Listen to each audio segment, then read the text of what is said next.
Evo, Lou, Shan. We are from the future, some 50,000 years away. As you can see by our ultra cool yet slightly flamboyant clothing, we stand as examples of how our race has evolved over generations to suit our surroundings. For fast communications, our brain has built-in Wi-Fi. And to keep watching our children, we have 2 extra eyes in the back of our heads. Life in the 51st century is so fantastic that we've come all this way back in time to encourage you to evolve. By performing to you a musical about a man who helped scientific study evolve. Ladies and gentlemen, we present you our theatre group from the future.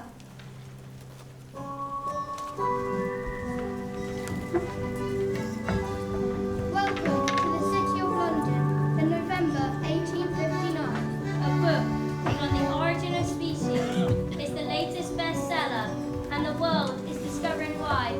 Its author, a scientist named Charles Darwin Rocks.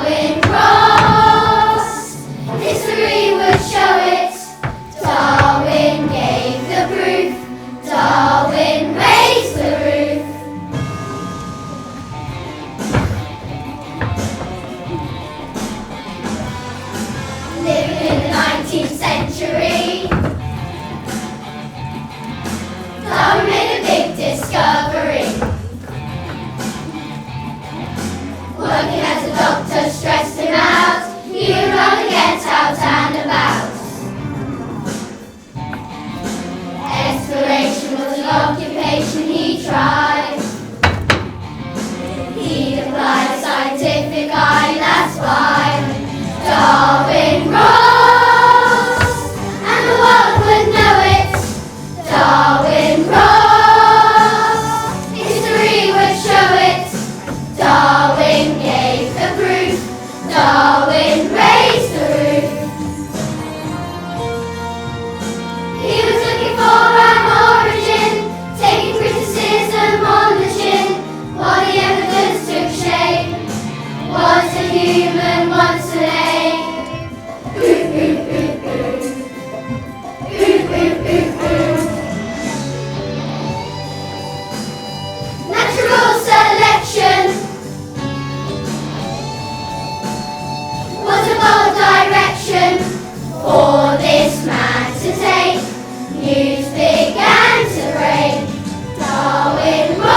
pull out special. Someone in your paper can't spell. That's quite a groovy word though, you know, like beat as a music could come in handy one day. What do you mean? Oops.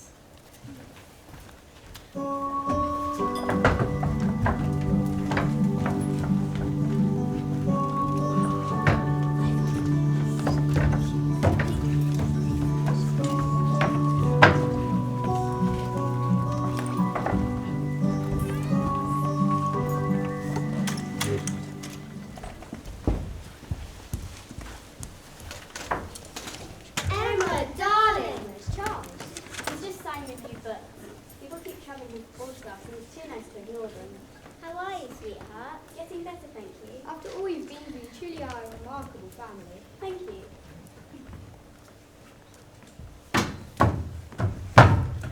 Charles, darling! Mr. and Mrs. Murray! You star. I knew you'd get it out there. Okay, everyone, let's get through this marketing meeting quickly. I have an appointment with my sideburns in 1 hour. This is Mason and the rest of our marketing body. If you please. Mr. Darwin, you're a hit. Look at the press coverage already getting. I can't stand that photograph. How I can have a single friend with that image going around is surprising. We simply have to get your face everywhere. But I don't want my face everywhere. Come now, Mr. Darwin, you have a frightful paleness. We can soon fix it with better makeup. What about the hair? A bit thin on the top. We could balance it out with a bit. Go for the Shakespeare look. I think I'm going to throw up. Charles, please, not all over on your shirt. I can't be something I'm not. It's like the Fuegans all over again. Who? The Fuegans are a tribe of people who lived on a distant island. Charles had met them when he joined Captain Robert Fitzroy on his second voyage aboard the HMS Beagle. During the HMS Beagle's first voyage, Robert had befriended the Fuegans and traded with them. He wanted to know if it was possible to change tribespeople into townspeople. The territory was named after the island's blazing hearths that were visible from the sea. It was known as Tierra del Fuego, or Land of Fire.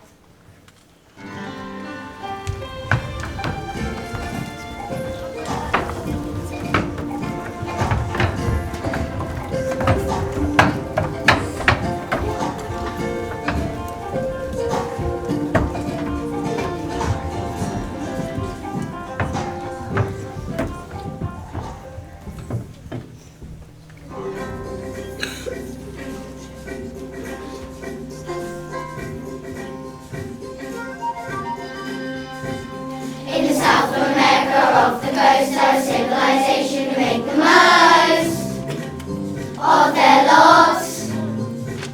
With the simplest needs and a lot of skill, they can match the environment to the will. On the spot, one archipelago. So many things to know.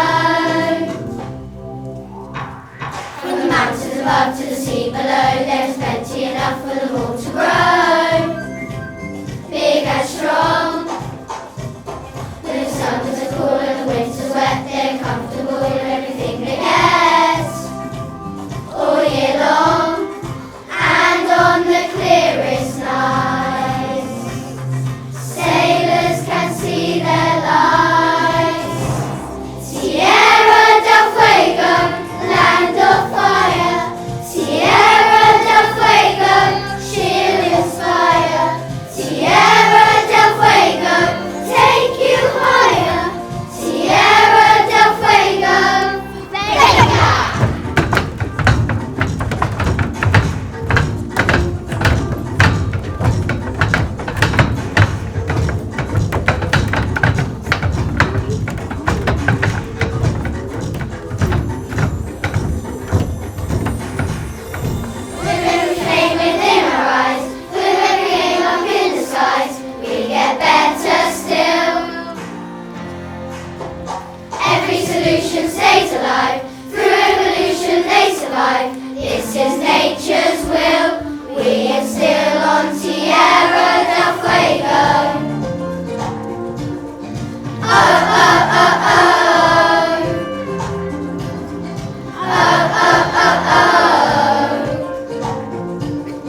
sun rises once more on our bountiful land. We are granted another day to be at one with nature in her divine serenity. Oh no! More tourists! That's all we need. What do they want? Let's pretend we're not home. It's too late. They've already seen us. Let's show willing. Wave and smile, everybody. Wave and smile. Brother, what do you see? More tourists, Chief Chris. Looking at their sunburned skin and silly hats, we assume they must be British. Chief Chris, are we to welcome these tourists? Yes, we are. For they can bring the latest Apple products and other treasures. Don't forget your manners. Here they come, Chief. Shall we get our weapons? No, we don't want to cause offence. PR and all that. No weapons. Aww. I mean it. Yes, Chief.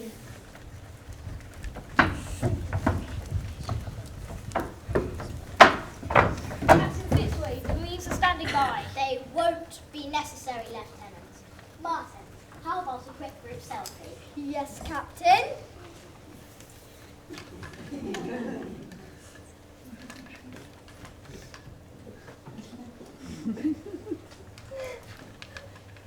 What are they doing? They're making a picture of themselves in case they forget what they look like. Good show, everyone. Dr. McCormick, the treasures, if you please. Yes, sir.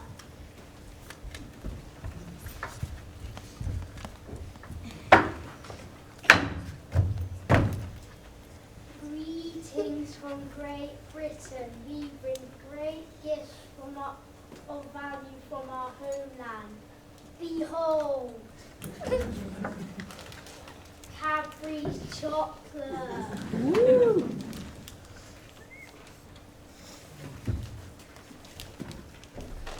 Texty tea.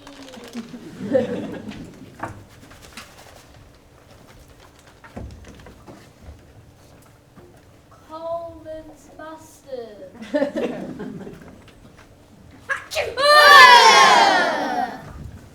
Or how about some cleansing hair soap?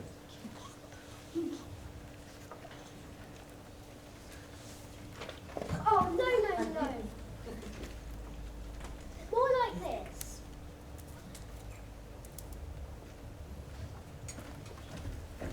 And look, apple sauce.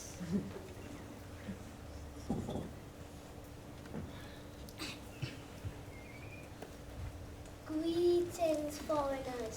For this, we offer you some precious artifacts. Roll up, take a piece of Tierra del Fuego home with you with these trendy, easy iron loincloths.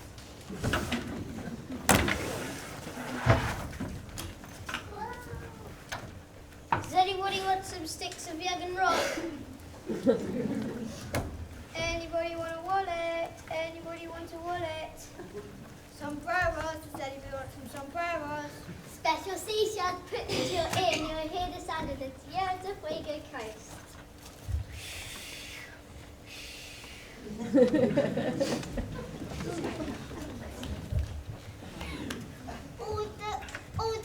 all the genuine fragrant products.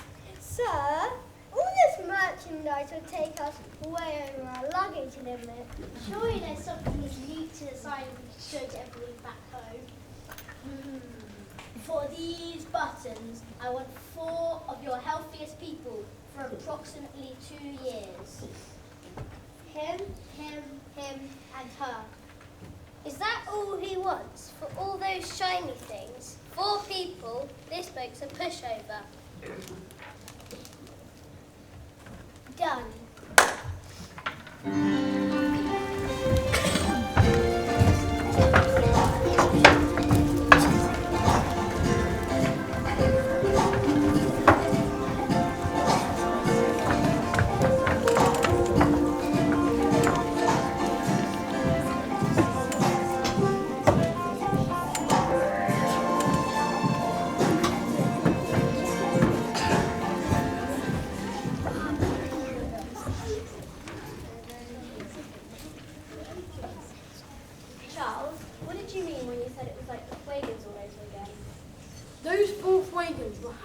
on Tierra del Fuego.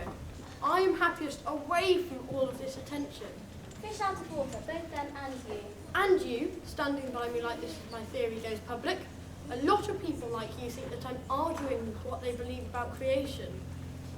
Your theory and what I believe go hand in hand, even with the differences between them. It's the differences that keep life going. With all the cultures across the world, I wonder just how many creations there are. Let's start with just our two creations and go from there.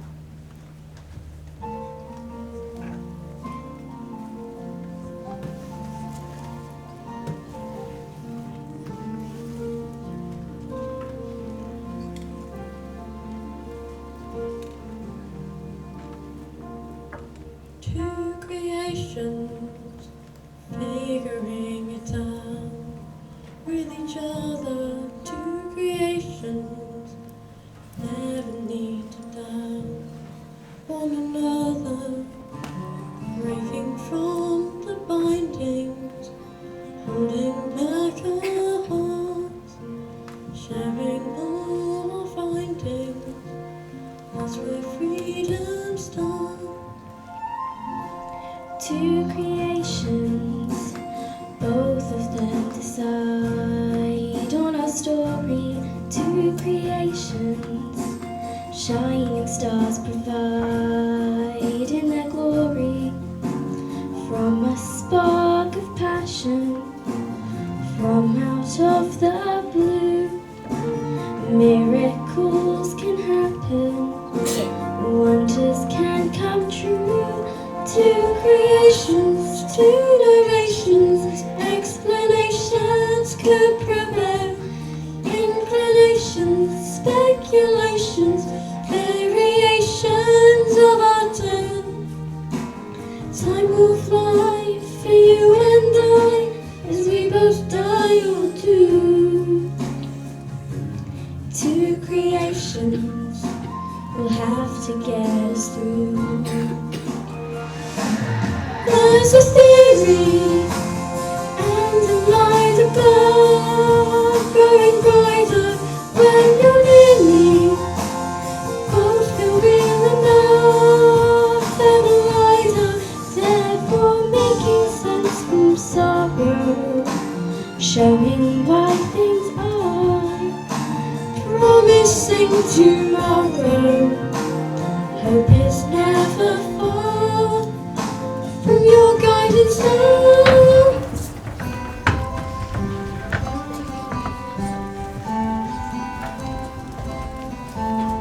Two creations, two narrations, explanations could prevail. Inclinations, speculations, variations of our tales. Time will fly for you and I, as we both die or do.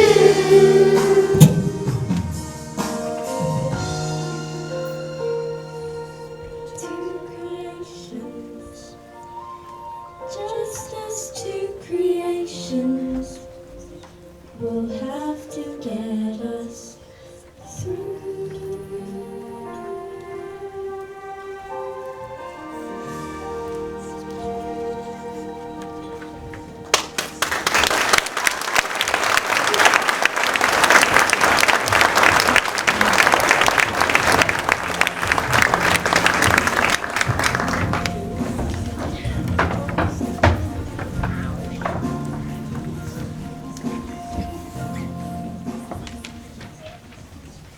Charles Darwin's book, The Origin of Species, sparked many debates. One of the most famous was the Oxford Evolution debate in 1860. A close friend of Charles Darwin's was a biologist named Thomas Henry Huxley.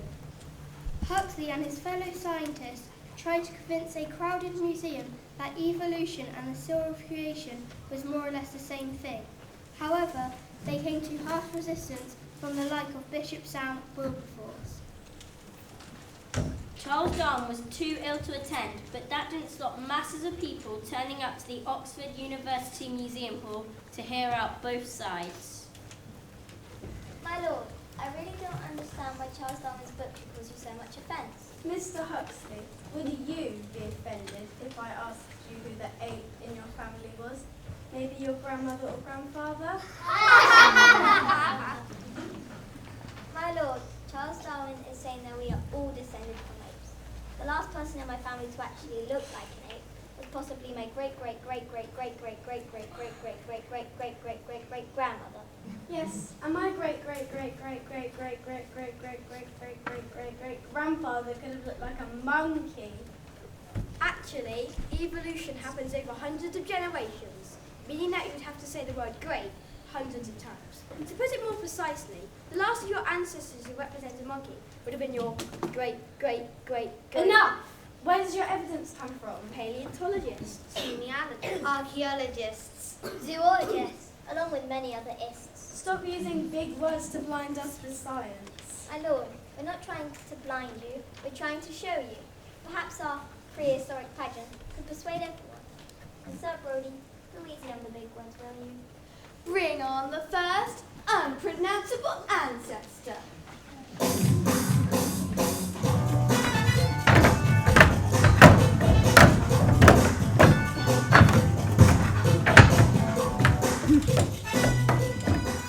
Unpronounceable ancestor number 1 is pure vintage, having arrived 7 million years ago. This cheeky chimpanzee likes standing out from the crowd by occasionally walking on 2 legs. Ta-da! As Earth slowly changed over a few thousand centuries, our chimpanzee children changed to keep up, giving rise to unpronounceable ancestor number 2, also known as Lucy.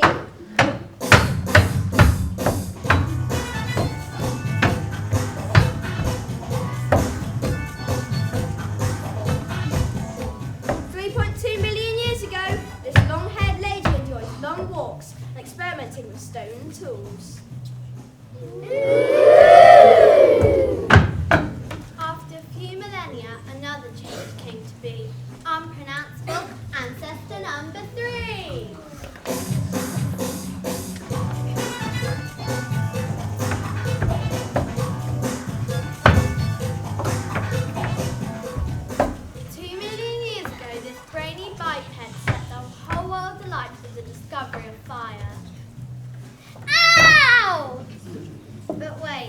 Another change. There's one more. Unpronounceable ancestor number 4.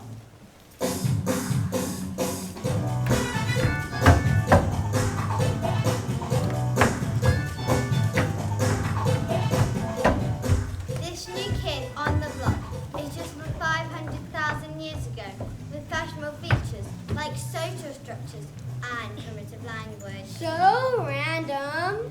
That is a class that mere 10,000 years ago is a Homo sapien.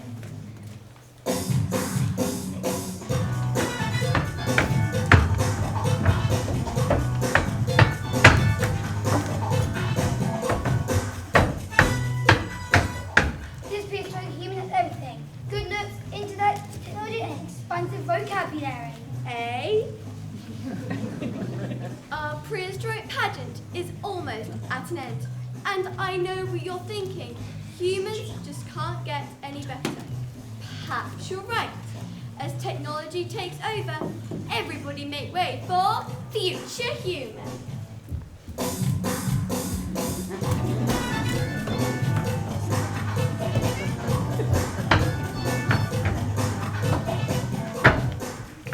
This space age specimen is surrounded with silicon. Note the hunched shoulders, the enlarged thumbs, the restricted field of view, and the unawareness of other people.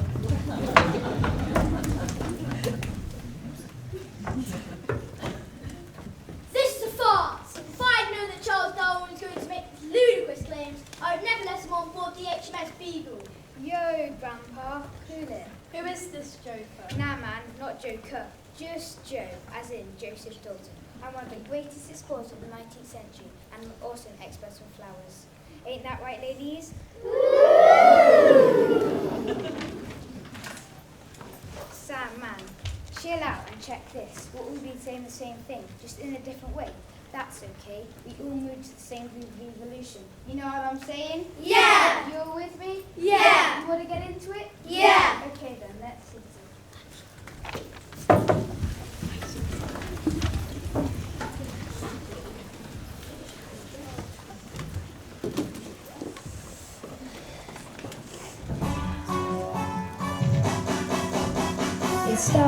with a whole lot of heat to make the earth and lay down the beats.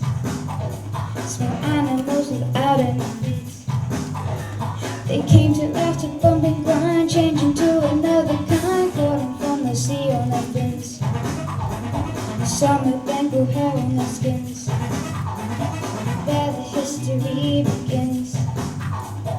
Furry mammals getting hands, spreading out across the land. Hey! They got a paw on their toes. They got a longer nose. They got a chance and goes. Changing the changing rules, all the molecules, all of nature's tools, in the groove of evolution, smooth in the groove of evolution, smooth in the groove of evolution, using the groove of evolution, yeah, yeah, yeah, yeah, whoo! Whoa, who knows what will be next? Maybe we won't have to speak. Maybe we'll just use text. Everyone attached to a phone. Like a dog who has a bone, he can never leave alone. Hey! So making more machines, so making more vaccines, so making magazines. Changing the changing rules, all the molecules, all of nature's tools, in the groove of evolution, smooth in the groove of evolution, smooth in the groove of evolution, using the groove of evolution, yeah, yeah, yeah, yeah, woo!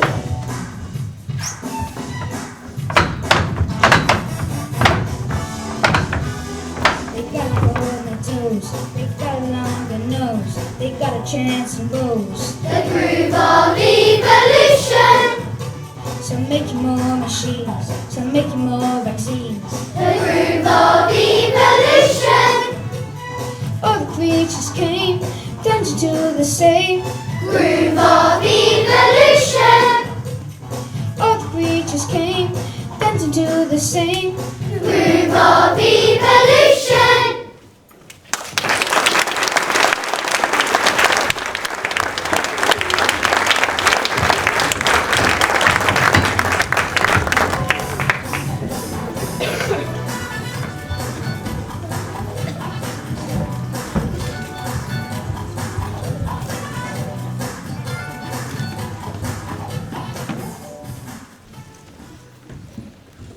It's amazing how humankind evolved in such a relatively short time. Especially when there's no Wi-Fi in the 19th century.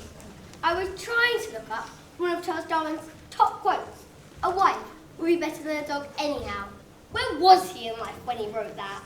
Over there, back in 1838, staying with his relatives in Shrewsbury. Sir, some of your chums from the village are here to see you. Thank you. Show them in. Of course, sir.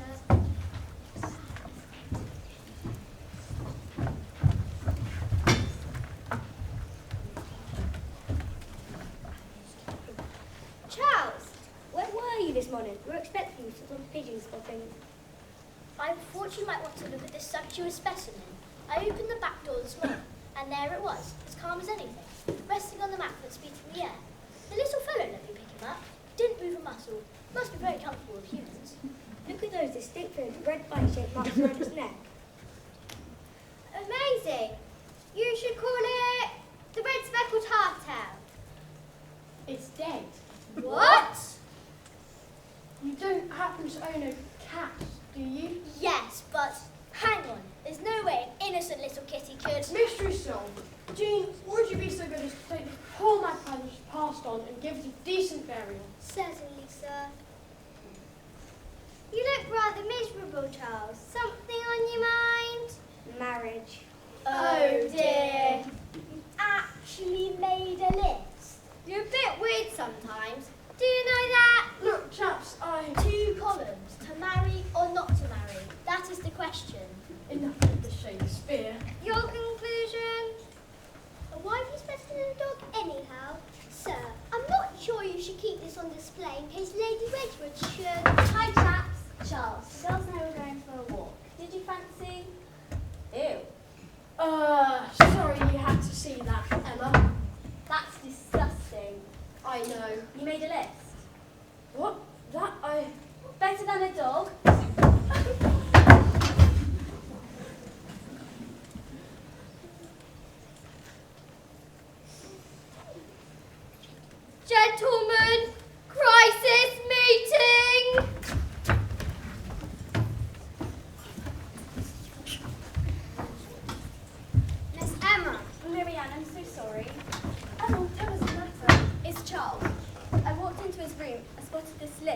said marry or not marry. And there were things like terrible loss of time and less money for books. But it also said constant companion in old age. But then it said better than a dog anyhow. Oh, that's so sweet. What? A tad insensitive, but so sweet. He obviously thinks a lot of it. And it's so obvious that they have a thing for each other. But that doesn't mean you should go running after them. Do you want my advice? No. Well, you're getting it anyway. The problems of science are easy compared to this. Mate, this isn't a big problem. The solution is simple.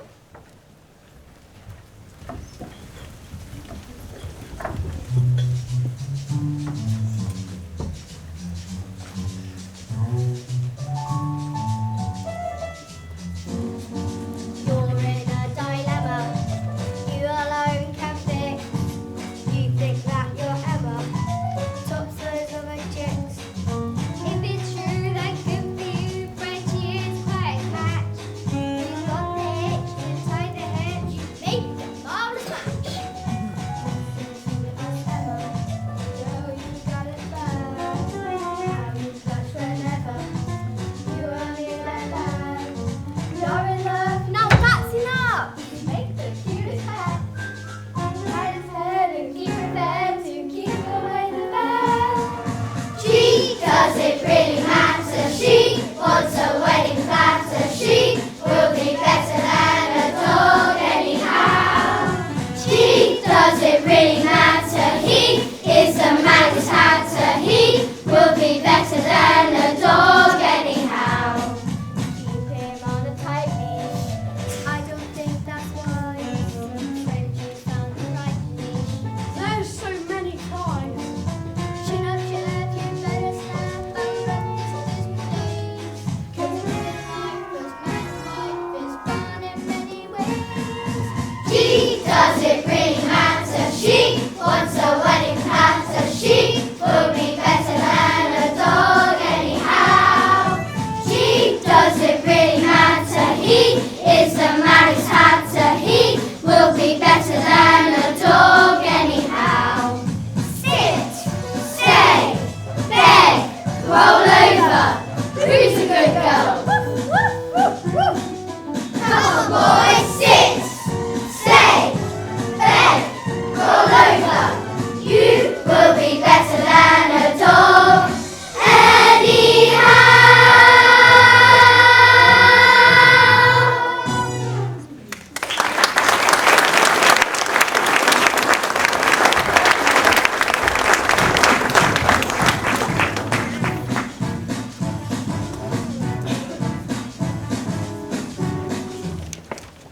By Jove! Thanks, chaps. The answer's been staring at me in the face all along. I'll be right back. Now, Emma, you know the answer. Oh yes, thanks, girls.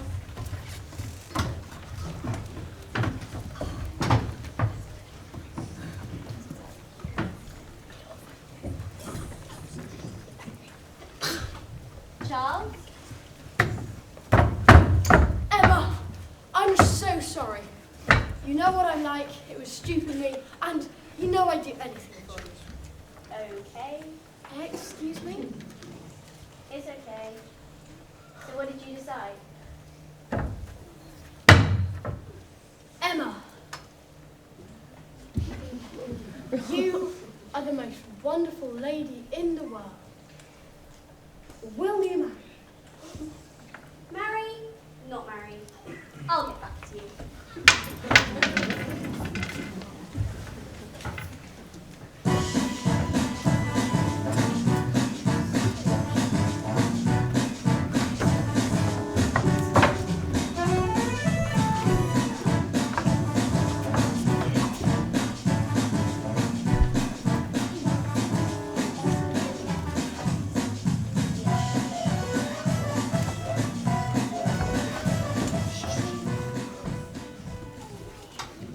Emma and Charles married in 1838. Together had 10 children. 10? How they all fit in the house? She didn't say they had 10 children all at the same time, Chan. Oh. 12 years after On the Origin of Species was published, Charles wowed the scientific world with his new book, The Descent of Man. Not a very flattering picture, is it? Here is Charles Darwin in 1882, looking very much older.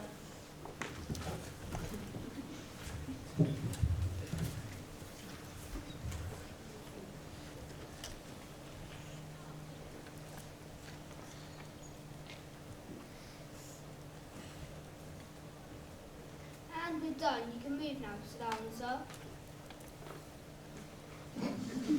I said you can move now, Mr. Darwin, sir. I've been standing like this for hours, and consequently my entire body was seized up. Will you be so good as to fetch my wife and children? Of course, Mr. Darwin. Sorry.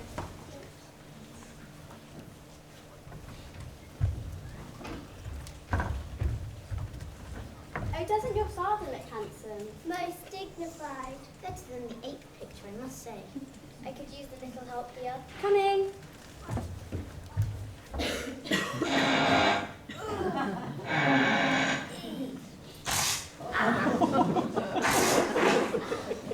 That's better. Darling, look at your new portrait. It's very nice. Well done. Though I fear that I will be remembered as a half-ape for many years to come. Nonsense. You'll be remembered for lots of things. Like when you were collecting beetles and you ran into pans.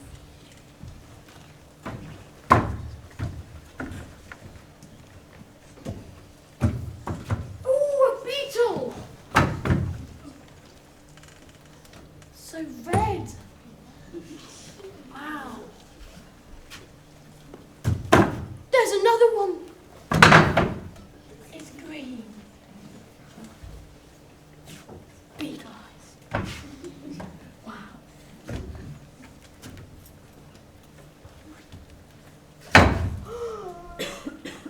Whoa.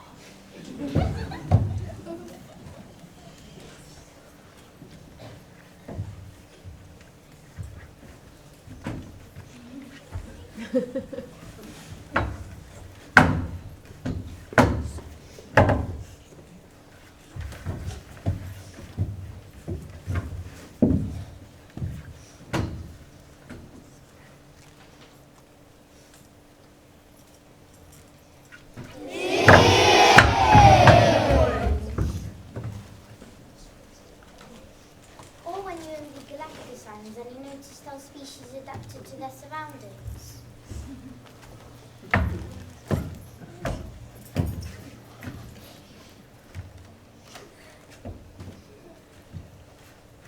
Ooh, a beetle! Oh my God, time for your medicine. You know, you're all so kind to me. It's almost worthwhile being sick to be nursed by you. Come on, Father, survive off the fix then do that. Son, I think that my fittest days are way behind you. But we'll find a way to stay together as long as possible. Etty, if all my research has taught me anything, it's that life will always find a way.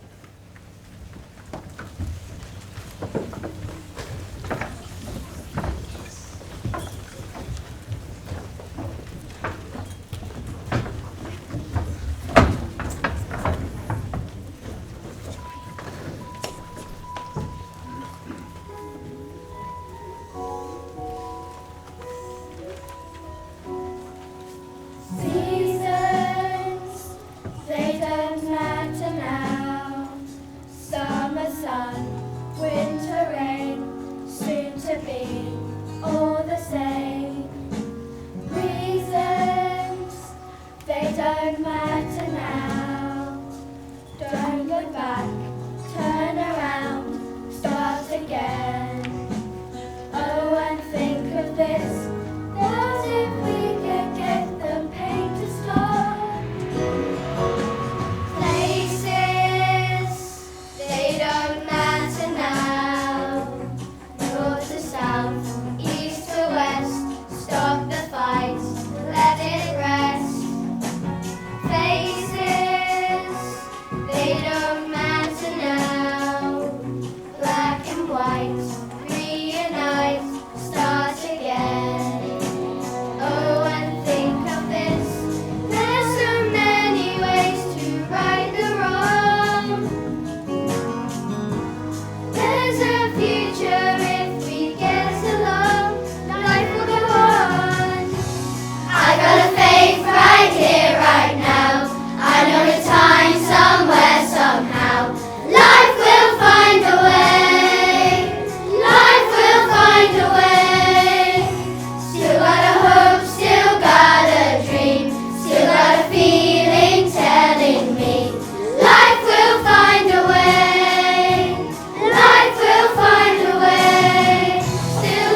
said that Emma and Charles had indeed found their way through life by staying true to themselves and each other. They stayed happily married through old age until eventually Charles passed away in 1882. His tomb is in Westminster Abbey, one of the United Kingdom's most renowned religious buildings. People studied at Darwin College and Cambridge University. The Darwin Wallace Medal is annually awarded to scientists who advance evolutionary biological research. You actually sound quite clever there, Lou. He even appears on the back of a British £10 note. Look closely, Chan, and you'll see the Darwinian finch and a HMS Beagle. Ooh, Evo, yes, that could be the second voyage of the HMS Beagle, when they returned 3 of the Fuegans to Tierra del Fuego. There they are, Fuego Basket, Jemmy Button, and York Minster. So this is what 2 years in Britain can turn into. Yes, Chief. We've learned English, maths, RE, technology, textiles. Table manners, and we even met Queen Adelaide. And what British traits will help you here? I'm a bit hot in all this clothing. Wait, it's 10 degrees. Exactly. Too hot, I'm going to change. Me too. Fuega, stop! Jemmy, you'll mess up your jacket. York, do your shoes up. Robert, my friend, you can't stop them from being who they are. But we spent 2 years changing them into something better. For where? Britain or back here?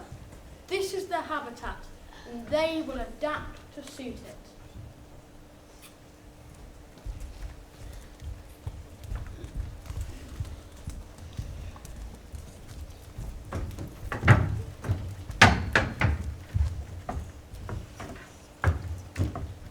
There, nobody can tell you who you are. Only you can know. I know, but nothing beats until you feel comfortable.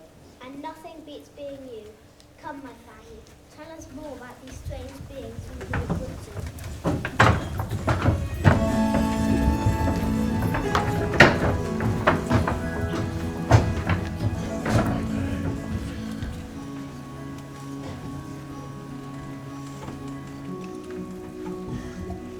There they go, the British and the Fuegans, the same species evolved in different ways. As the sun sets over Mount Darwin, we need to head back to our time. We hope our little visit has encouraged you not to be changed, but to stay true to yourself and evolve. My fellow evolved humans, who fancies some nice greasy fish and chips? Me!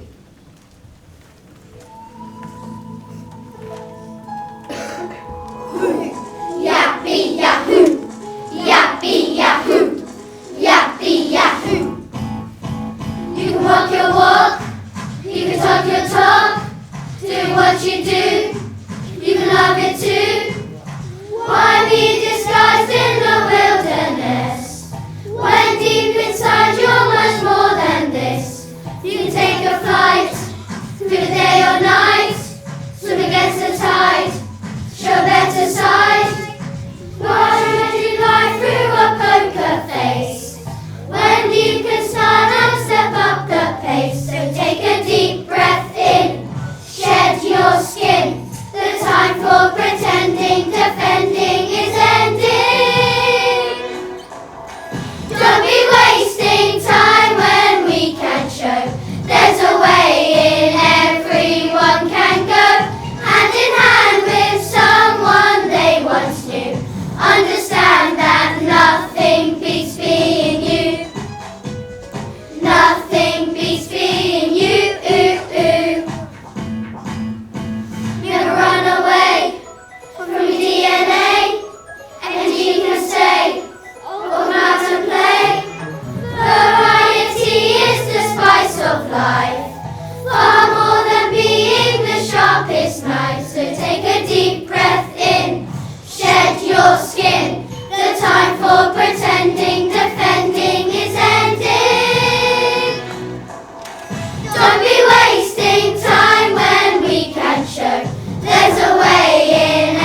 amazing, and what a fantastic message, especially at this point in the year for the Year Sixes. Don't forget to be you and to be true to who you are and to yourselves. But I think you did that tonight. I think you were all absolutely amazing. So should we give them one really big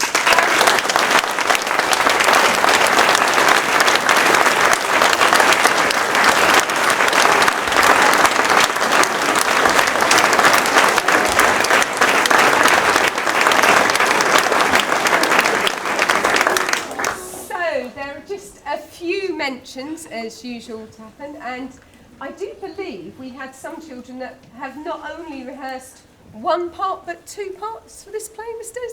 Could you give me a wave if you did two parts? Wow, thank you very much, that's fantastic. So well done. I know you've had to swap in and do different rehearsals, so well done and thank you very much. And we've got some children who did some of the choreography this year. Can you give me a wave if you did choreography? Over there. Wow, well done. Some really smart moves.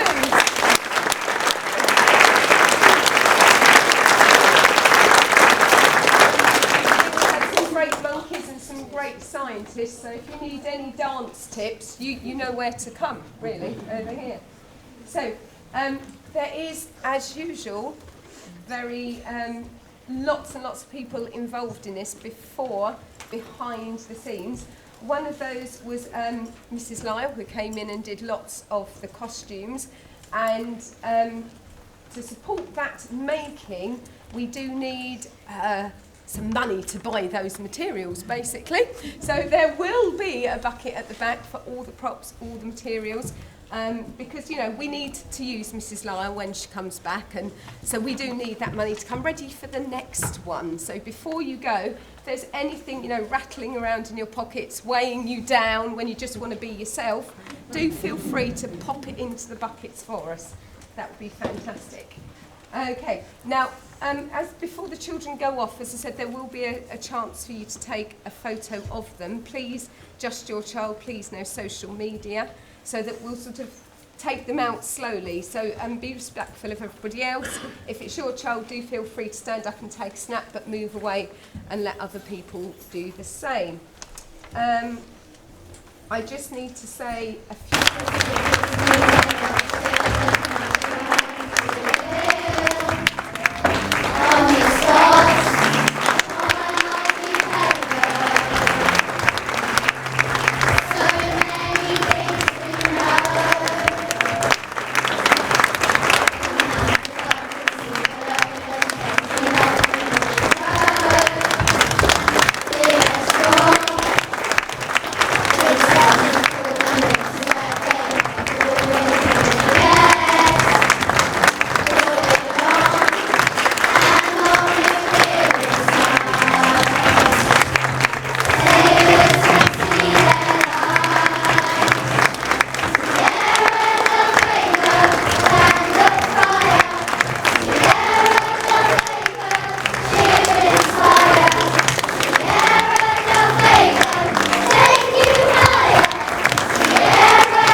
get your cameras ready. If your children at the front of you'd like to come and take a photo, please do. We'll take them off a line at a time. So if you want to come closer, feel free to do so.